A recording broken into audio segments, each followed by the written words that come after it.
Isa sa advokasya ng Imban TV ay makapagbigay ng impormasyon tungkol sa pangkalusugan. Ngayong araw na to ay pumunta po tayo ng Mall of Asia kasi mayroong medical expo. So tingnan po natin kung ano ang mga nasa loob, mga bagong kagamitan siguro, mga drinks or gamot na nasa loob at ipunguusisain. At hayaan po ninyo, ibibigay ko impormasyon at magluluto ako ng mga video.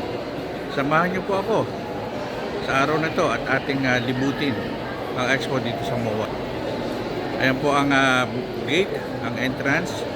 Libre po ang entrance. So sinamantala ko po para makakuha tayo ng impormasyon at ito po ay para sa inyo. Sana po makita-kita tayo. Imban TV po, James po ito.